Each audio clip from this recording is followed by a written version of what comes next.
بسم اللہ الرحمن الرحیم کے سامنے پہلی بار مانڈو گڑھ کی جنگ پیش کرتے ہیں۔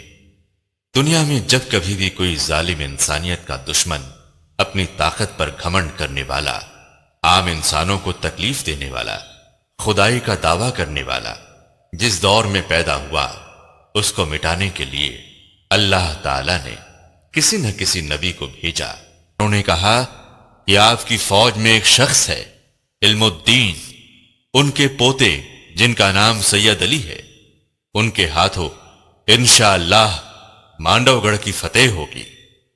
ادھر سید علی کی شادی کی تیاری ہو رہی تھی۔ ان کی شادی شاہ عالم کی بیوی کی چھوٹی بہن، ان کا نام بی بی ہاجرہ تھا۔ پورا گھرانہ سید علی کی شادی کی خوشی منا رہا تھا۔ ادھر محمود بیگڑا نے سید علی کے دادا جان علم الدین کو کہا کہ مانڈو گڑھ کی فتح ہمیں سید علی کے ہاتھوں ہوگی، سید علی کو یہاں بلائیے۔ دادا جان نے سید علی کو خط لکھا، خط کا کوئی جواب نہ آیا، کوئی خط سید علی تک پہنچا ہی نہیں۔ سید علی کے بڑے بھائی ابو محمد اور داما اماں کے ہاتھوں جو خط آتے وہ چھپا لیتے، کیونکہ سید علی میرا داتار کی شادی ہونے والی تھی۔ جب کئی دنوں تک خط کا جواب نہیں آیا تو بادشاہ اور علم الدین بہت فکر مند ہوئے۔ دودھ کے ہاتھوں خط بھیجا۔ دودھ کی ملاقات سید علی سے ہو گئی۔ دودھ نے پیغام سید علی کے ہاتھوں میں دیا۔ سید علی کو خط پڑھ کر تمام حالات معلوم ہوئے۔ سید علی اپنی والدہ داما اماں کے پاس آئے، بڑے بھائی بھی وہاں موجود تھے۔ اپنی والدہ کو خط بتایا اور پوچھا کہ پہلے بھی مجھے خط آئے، وہ مجھے کیوں نہیں بتائے؟ دادا جان نے مجھے بلایا ہے۔ مانڈو گڑھ میں جو کچھ سالوں سے جنگ ہو رہی ہے اس کی فتح انشاءاللہ ہمارے ہاتھوں سے ہوگی۔ امی جان، آپ ہمیں جانے کی اجازت دے دیجئے۔ داما اماں نے کہا، میرے پیارے بیٹے، تمہاری شادی ہونے والی ہے، اس لیے میں نے تمہارے سارے خط چھپا دیے۔ سید علی نے کہا، میں نبی کے آڑ میں سے ہوں، آپ مجھے خوشی سے رخصت کیجئے کہ میں دین اور ایمان کی حفاظت کر سکوں۔ مانڈو گڑھ کا جو راجہ ہے وہ ہر دن انسانوں کا قتل کر کے ان کے خون کا تلک اپنے ماتھے پہ لگاتا ہے۔ اس کے ظلم کو مٹانے کے لیے اور ایمان کی حفاظت کے لیے آپ مجھے اجازت دیجئے۔ داما اماں نے کہا، جب یہی خدا کی مرضی ہے تو میں آپ کو جانے کی اجازت دیتی ہوں اور اپنا دودھ بھی معاف کرتی ہوں۔ داما اماں نے اپنے لختے جگر کا ماتھا چوما اور بڑے بھائی نے سید علی کو جانے کی اجازت دی۔ اللہ کی راہ میں سید علی نکل پڑے۔ اناوا تالاب کے پاس آ کر آپ نے مسواک کیا، وضو بنایا اور نماز پڑھی۔ جس جگہ آپ نے نماز پڑھی اسی جگہ آپ نے مسواک گاڑ دیا۔ آپ نے دل میں سوچا، اگر میں راہ للہ میں شہید ہو جاؤں تو اس جگہ مجھے دفنایا جائے۔ اناوا سے نماز پڑھنے کے بعد آپ مانڈو گڑھ کے لیے روانہ ہوئے۔ وہاں جا کر اپنے دادا جان سے ملے۔ رات کو زور کی آندھی چلی، طوفان آیا، جتنے بھی خیمے تھے سب اڑ گئے۔ ایک خیمہ باقی تھا جس میں سید علی اور دادا جان کلمے پاک پڑھ رہے تھے۔ بادشاہ نے دیکھا کہ اتنا طوفان آیا کہ سارے خیمے اڑ گئے، ایک خیمہ باقی تھا، ضرور سید علی آ چکے ہیں۔ بادشاہ خیمے میں آ کر سید علی سے ملے، ان سے مل کر خوش ہوئے۔ انہیں اس بات کا یقین ہو گیا کہ انشاءاللہ ضرور فتح ہوگی۔ بادشاہ نے سید علی سے ملنے کے بعد پورا قصہ بیان کیا۔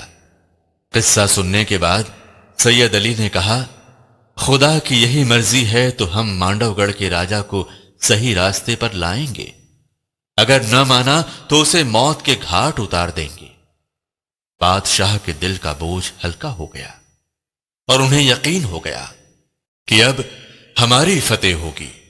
انشاءاللہ انشاءاللہ انشاءاللہ۔ وہاں سے رخصت لینے کے بعد صرف 125 گھوڑوں کے ساتھ نکل پڑے۔ جب راستے میں ندی ملی، آپ گھوڑا لے کر ندی کے پاس پہنچے تو ندی نے آپ کو راستہ دے دیا۔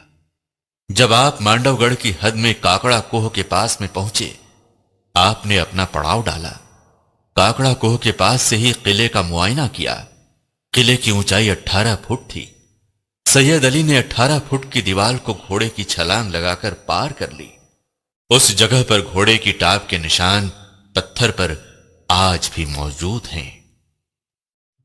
کاکڑا کوہ سے قلعے کے اندر جانے کے لیے آپ نے سرنگ بنوائی۔ سرنگ کے راستے ان کی فوج اندر آئی۔ جب سید علی مانڈو گڑھ کے قلعے پر پہنچے تو مانڈو گڑھ کے راجا کے سپاہیوں نے ان کو دور سے دیکھا۔ آپ کا چہرہ مبارک نور سے اتنا روشن دکھائی دیتا کہ دشمنوں کے کلیجے کانپ اٹھتے تھے۔ سپاہیوں نے راجا کو اطلاع دی کہ ایک گھوڑ سوار کچھ ایسا ہے کہ ہمارے اندر ان کا سامنا کرنے کی طاقت نہیں ہے۔ راجا اپنے سپاہیوں پر غصہ ہو گیا اور سپاہیوں کو حکم دیا کہ دائمہ محل اور جہاز محل پر جتنے تانترک ہیں ان کو حکم دے دو کہ جتنے بھی لوگ ہمارے قلعے میں آئیں ان کو اپنی جادو کی طاقت سے قید کر دے۔ جتنے بھی جادوگر تانترک سید علی کے سامنے آئے ان کا کوئی بھی جادو سید علی پر نہیں چلا۔ جادوگر بھی ان کو دیکھ کر حیران ہو گئے کہ یہ کون فرشتہ ہے جس پر کوئی جادو ہمارا نہیں چلتا۔ سید علی جادوگروں اور سپاہیوں کو قتل کرتے ہوئے آگے بڑھتے گئے۔ بہت جنگ ہوئی۔ سید علی کی بازوؤں میں علی کی طاقت تھی۔ جنگ کے درمیان جب بھی نماز کا ٹائم ہوتا آپ نماز ادا کر لیتے تھے۔ آپ کو دیکھ کر بہت سے سپاہی اپنا ایمان لے آئے۔ سید علی جنگ کرتے ہوئے راجا کے محل تک پہنچے۔ جہاز محل جہاں سے بیٹھ کر راجا مہندی اپنی جادو کی نگری چلاتا تھا، اسی جہاز محل میں ایک 24 فٹ کا دیو تھا جس کی وہ پوجا کرتا تھا۔ جب سید علی جہاز محل میں پہنچے ان کا سامنا راجا مہندی سے ہوا۔ سید علی کو دیکھ کر راجا کے ہوش اڑ گئے۔ وہ ڈر کے مارے کانپنے لگا۔ دونوں کے بیچ جنگ ہونے لگی۔ مہندی راجا کافی زخمی ہو گیا۔ اس نے دیکھا اور اسے محسوس ہو گیا کہ اس کی ساری جادو کی نگری ختم ہو گئی۔ اس کے سپاہیوں نے اپنے اپنے ہتھیار ڈال دیے اور کئی سپاہی ختم ہو گئے، قتل کر دیے گئے۔ موقع دیکھ کر راجا مہندی جنگ چھوڑ کر بھاگ گیا۔ قلعوں پر نشان لگا دیے۔ سید علی میرا داتار کا پرچم جہاز محل میں لہرانے لگا۔ مانڈو گڑھ میں سید علی کی فتح ہو گئی۔ سید علی مہندی راجا کو ڈھونڈتے ہوئے نیل کنٹھ محل پہنچے۔ نیل کنٹھ میں جو سپاہی تھے وہ سید علی کو دیکھ کر ڈرنے لگے۔ سید علی نے کہا، ڈرو نہیں، تم مجھے راجا کا پتہ بتا دو، میں تمہیں معاف کر دوں گا۔ سپاہیوں نے کہا، مہندی راجا لوہانی گفا میں جا کر چھپا ہے، آپ وہاں جائیے۔ سید علی راجا کو ڈھونڈتے ہوئے لوہانی گفا میں پہنچے۔ راجا اپنے آپ پچھتانے لگا۔ سید علی کو دیکھ کر پھر کانپنے لگا۔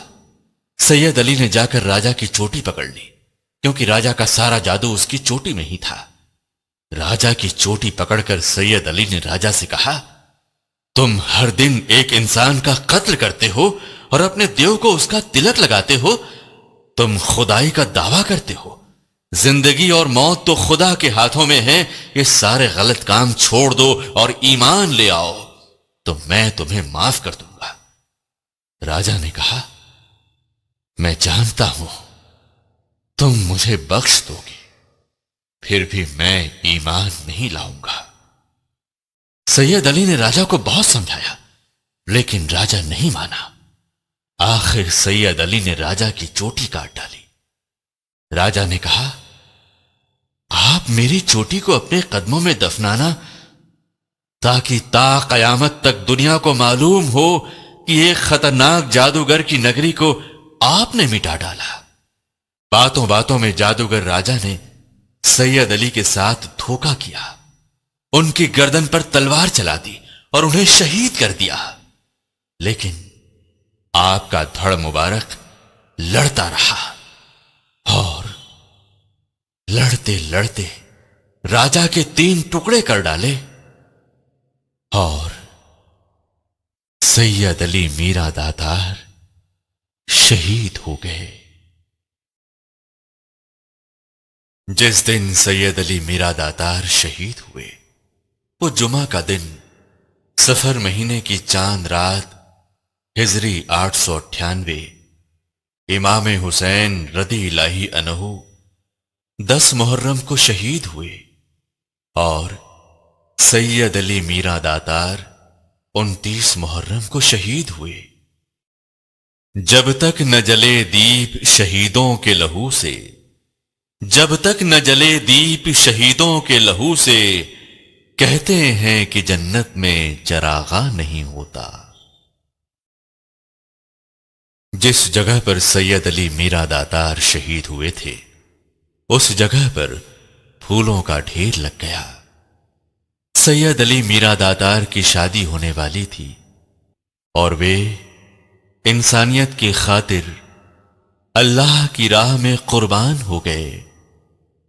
سید علی نے خواب میں آ کر دادا جان کو بصارت دی کہ مانڈو گڑھ کی فتح ہو چکی ہے اور ہم خدا کی راہ میں شہید ہو گئے ہیں۔ مانڈو گڑھ کے لاہانی گفا سے مجھے لے جا کر اناوا میں دفنائیں، میرے قدموں میں راجا کی چوٹی کو دفنائیں۔ علم الدین نے خواب کی باتیں بادشاہ کو بتائیں۔ بادشاہ نے علم الدین کو کہا کہ میں آپ کے غم میں برابر شریک ہوں۔ بادشاہ اور دادا جان اپنے سپاہیوں کے ساتھ لوہانی گفا پہنچے۔ گفا کے باہر سید علی کا لال گھوڑا کھڑا ہوا تھا۔ گھوڑا دادا جان کو سید علی کے پاس لے گیا۔ آپ یہ دیکھ کر حیران ہو گئے کہ جس جگہ سید علی شہید ہوئے تھے اس جگہ پھولوں کا ڈھیر لگا تھا۔ سید علی کو وہاں سے نکال کر عالمگیر مسجد کے پاس لے گئے۔ یہاں آپ کو صندوق میں رکھ کر اونٹ پر احمد آباد کے لیے روانہ ہوئے۔ ایک جگہ پر آ کر اونٹ رک گیا۔ بہت کوشش کرنے پر بھی اونٹ آگے نہیں بڑھا۔ سوار نے ایک شخص سے پوچھا یہ کون سی جگہ ہے؟ اس نے جواب دیا یہ گاؤں ہے اناوا۔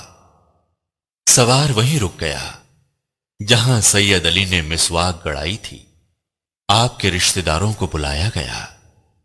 تمام رشتہ دار آئے۔ آپ کی داماں اماں، بڑے بھائی ابو محمد، دادا جان اور بادشاہ محمود بیگڑا بھی پہنچ گئے۔ نماز پڑھی گئی اور انہیں دفنا دیا گیا اور راجا کی چوٹی کو آپ کے قدموں میں دفن کیا گیا۔ جس لوہانی گفا میں سید علی شہید ہوئے وہاں میٹھے پانی کا جھرنا بن گیا تھا۔ آج بھی وہاں جھرنا بہتا ہے، لیکن یہ کوئی نہیں بتا سکتا کہ پانی کہاں سے آتا ہے۔